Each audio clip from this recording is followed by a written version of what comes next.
این بینای ناسخ که در مدت کوتاه در دهه زرکاران جامعه دهات به نام میرزاعلی وایس فخامت افروخته است بینای مکتب بوده با مبلغ‌گذاری صاحبکار نظر قاسمов ساخته می شود.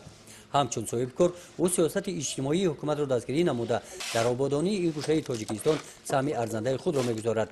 با افتخار سال جوانان و مراجعت همدهگان در دهه زرکاران نظر قاسمов ماه می به ساختمان این مکتب شروع کرد.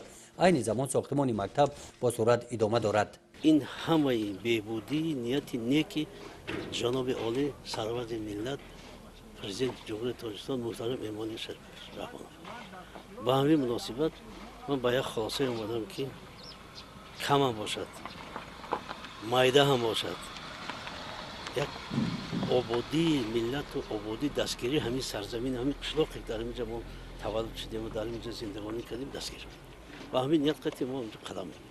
بینای مکتب دوشانه بوده از 10 صنفخانه عبارت است. در کارهای ساختمانی 30 نفر ساکنان دهه به کار جلب کرده شدند. شرایط‌های کاری مهیا کرده شده است. ساختمانچان سری وقت با معاش تامین کرده می‌شوند. در ساختمان بینای مکتب 15 نفر متخصصان از ولایت سوخت اشتراک می‌نمایند. مکتب بینه به شدت تیز کار اخری شده. خیلی استاد من ولایت خوشان اومده که من کریش پوش هستم من استراپیل هستم با شدت بلند شد که انگار تستر که تیار کنیم من استفاده من است نهم سنتیابر من سپوریده بعد شهری شد خرسان بچه کم دو مکتب خونه سفید کار اعلی میشه بعد سفید اعلی میشه که یک کس بیان منادار شوند که حقیقتا مکتب به درجه اعلی ساخته شده است. آرزو داریم که همین مکتب علما برون پروفسور برون اکادمیکو برون که آینده برای همین دولت ما کار کنند. در دهه زرکاران ساختمان مکتب طلب روز بود. مکتب از این دهه در مسافه دور واقع است. برای تحصیل کودکان قطقی شهرها مسافه زیاد را طی کرده تا آخر دهه راه می‌رفتند. این خوانندگان مکتب ما قریب 3 کیلومتر با اون مکتب میروند قطقی همین راهی ماشینگرد در زمستان و لباسهایشان تر میشوند تای آب میشوند بسیار مشکل بود.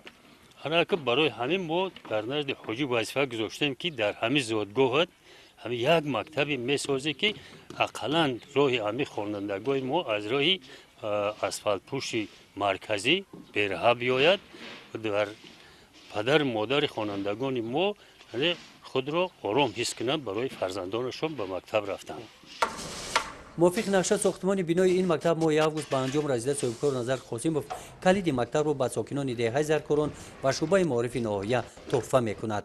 بگذار هر یک انسانی تاجیکستانی تواند و از دستش بود دستگیر کند. یک جا را آباد کند، یک جا را زیبا کند، یک جا را معین کند، یک جا را دستگیر کند که یک ملت قدم مانده تواند.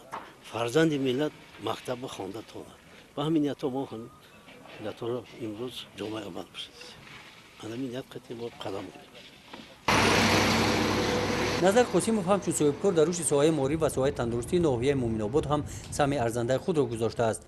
با اقدام او در دهه شهوتچه جماعت دهات باغگئی سال گذشته بینای این مکتب زمانوی ساخته شده مورد استفاده قرار داده شده است. با دستگیری صاحبکار در این دهه برای فراگیری کودکان و تحصیل شرایط‌های مساعد فراهم آورده شدند. از جانب صاحبکار همچنین در این دهه بینای مرکز سلامتی ساخته شده با استفاده داده شد.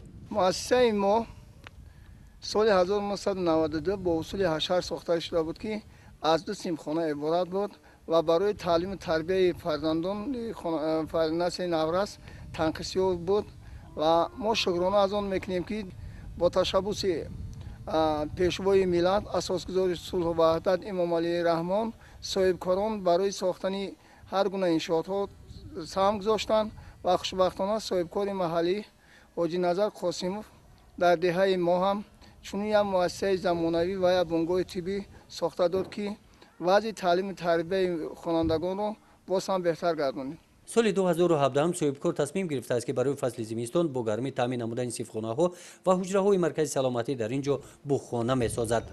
گزارش خواجه نظریف خدای نظر ظهورов از منطقه کولاب برای برنامه اطلاعاتی نوید.